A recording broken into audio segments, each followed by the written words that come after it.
Mesdames, Messieurs, peuple congolais, l'enjeu de cette vidéo est de vous informer qu'une crise politique majeure se pointe à l'horizon dans notre pays. C'est-à-dire qu'un conflit armé est proche d'endeuiller une fois de plus la population. En cause, l'état de santé du dictateur Denis Sassou Nguesso, qui aiguise les appétits et les ambitions politiques à la tête de notre pays au sein du clan au pouvoir. Autrement dit, Jean-Dominique Okemba, le neveu, et le fils, Christelle Denis Sassou Nguesso, sont en guerre de succession du dictateur Denis Sassou Nguesso.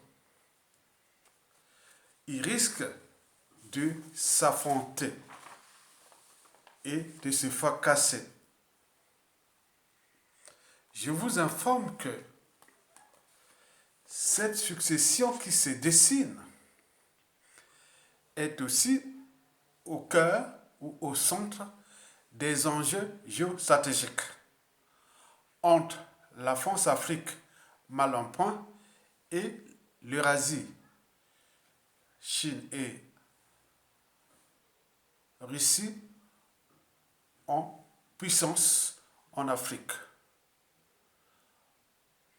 Autrement dit, que la Chine, la Russie, la France ont leurs pions au sein du clan. Donc, ils souhaitent passer par la succession de gré à gré ou par la dynastie. Donc, le clan est divisé. Donc, il faut en tenir compte que pour que ce soit la France, ou la Russie, ou la Chine, c'est là où ça va se passer, au sein du clan, puisqu'ils ont l'appareil de pouvoir politique, militaire, autres. Mais ils savent bien que ça risque de capoter.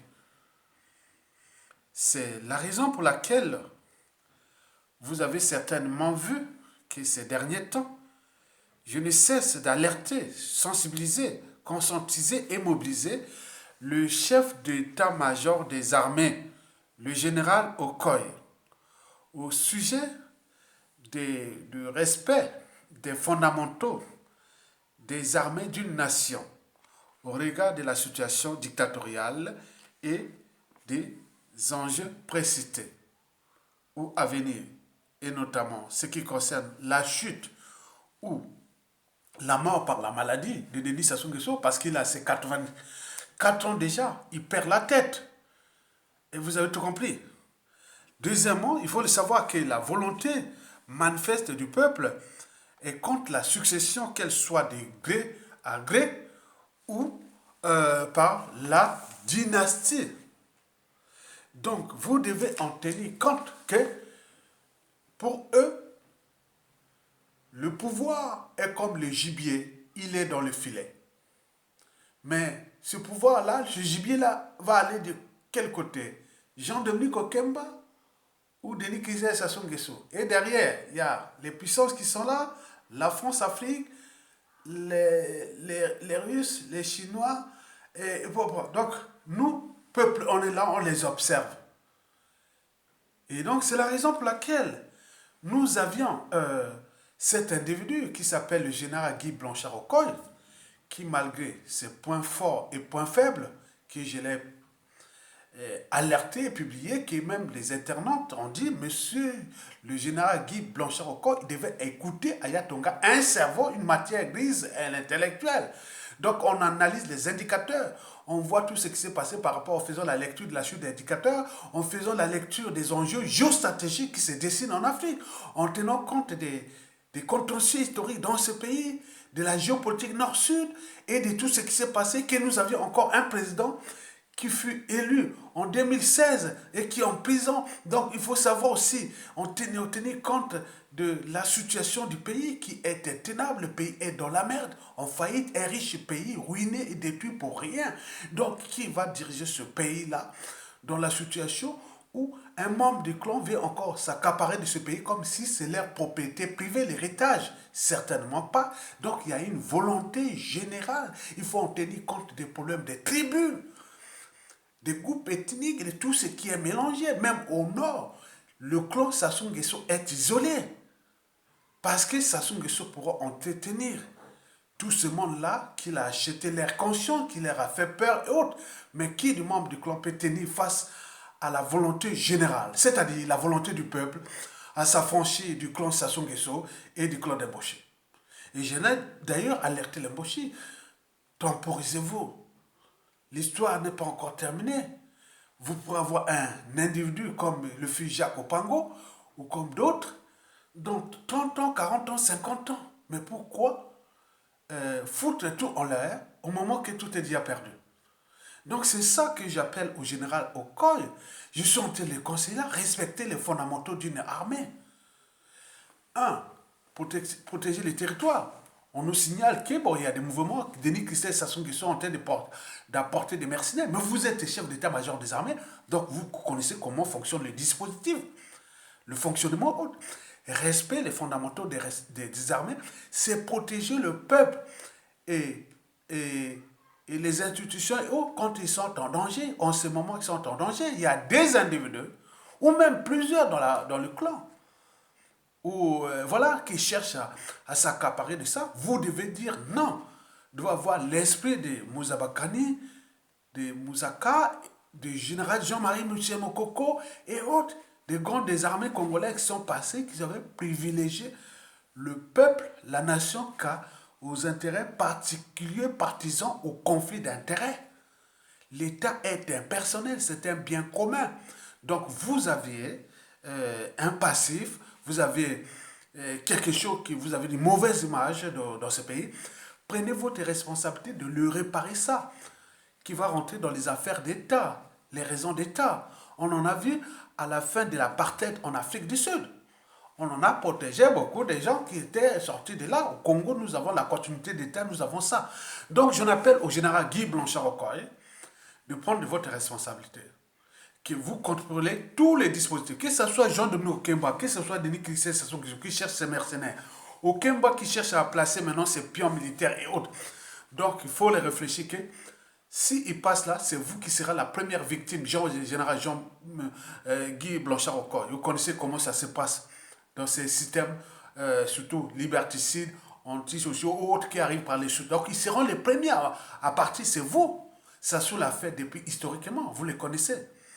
Et donc, moi, j'en invite au général Guy Blanchard-Okoye de prendre ses responsabilités. Mesdames, messieurs, peuple congolais, je compte à vous, je vous invite individuellement et collectivement, aussi au niveau civil, politique et militaire, d'être vigilants, intelligents, stratégiques, résistants, et ne lâchez rien. Surmonter ces épreuves-là ensemble. On en a vu aujourd'hui au Mali. On en a vu beaucoup de pays qui sont là. Donc, vivement la convergence des luttes. Nous devons aller vers la convergence des luttes. Vous devez suivre avec attention ce qui se passe au Mali. Déjà ce vendredi 14 janvier, ils vont manifester, donc ils se luttent. Un peuple se libère. Ne se libère pas par la haine, la division et autres. On en a appris des autres. Nous aussi, on apprend des autres.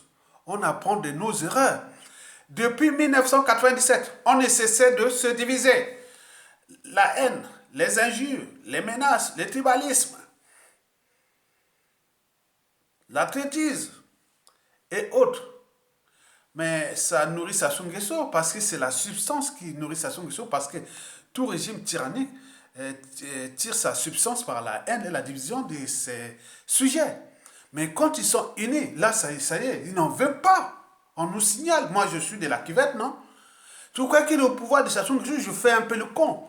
Au pouvoir de Sassou Nguesso, tout là-bas, je connais, je peux suivre ce qu'il fait. Mais je laisse un peu les gens, les stratégies, je ne veux pas aller rentrer là. Bon, le but pour moi, c'est l'intérêt général.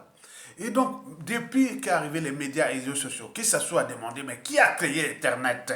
Qui a créé Internet? Parce qu'il a su bien avant que l'Internet, d'ici la fin du siècle, sera au cœur de tous les bouleversements, les révolutions majeures qui vont se passer là. Parce qu'avant chaque révolution ou changement, c'est d'abord la révolution des idées, la pensée et autres, comme j'ai dit. On se motive. La révolution française a commencé par quoi? Par la révolution intellectuelle, puis la révolution sociale, et puis l'arrivée de la situation, puis il y a eu des contextes et autres. Après, c'est déclenché. Et la révolution russe, pareil. Les changements majeurs, c'est comme ça. Nous arrivons à la fin. Donc, si vous avez des gens dans notre pays qui, malgré la situation qui est catastrophique, qui touche tout le monde dans ce pays, ils ne cessent d'apporter la haine, la division, venir s'attaquer les résistants et autres. Prenez-la comme égal, comme le clan Sassou Nguesso. Parce qu'on ne peut pas attaquer quelqu'un qui prend des risques de chercher à libérer le pays, du joug de la dictature. Mais vous voulez cogner contre lui. Ça veut dire quoi? Par translation, vous cognez contre le peuple. Donc nous devons s'affranchir de ces gens-là. Moi, je l'ai dit, j'ai une hygiène de vie. À mon âge, je ne veux pas perdre le temps de ça. La plupart des haineux, des gens qui divisent, ils ont l'âge de mes frères, sœurs, parfois mes cousins, mes amis et autres, tout. Donc, il y a du monde qui peuvent s'occuper d'eux. Et je laisse ce travail à eux, dans l'ombre, ils regardent ça. Mais je n'ai pas le temps de ça. Donc, si vous êtes entraîné, conditionné, sous emprise de la haine, la division, allez faire là-bas, mais venez pas ici. Cette chaîne-là est positionnée pour... ça se dégage d'abord.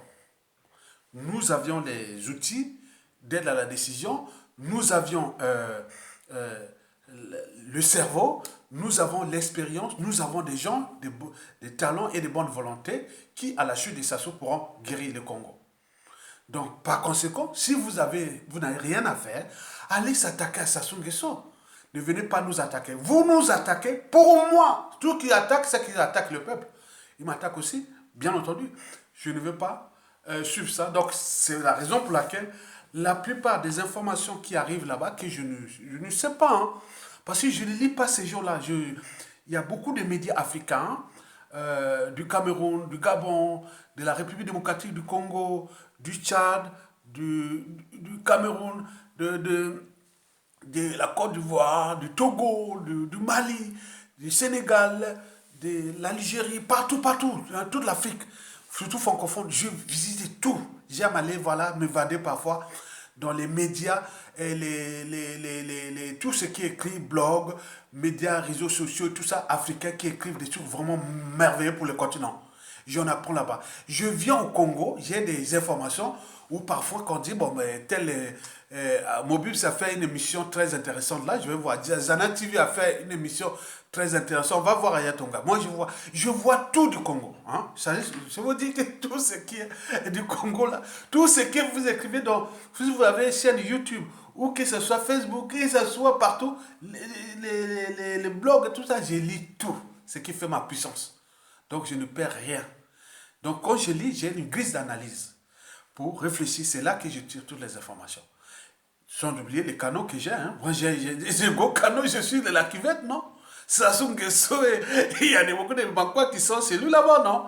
Hein? Bon, en tout cas, bon. Bref, donc on sait bien ce qui se passe. Donc il y a des informations, on ne peut pas vous dire, il ne faut pas le dire.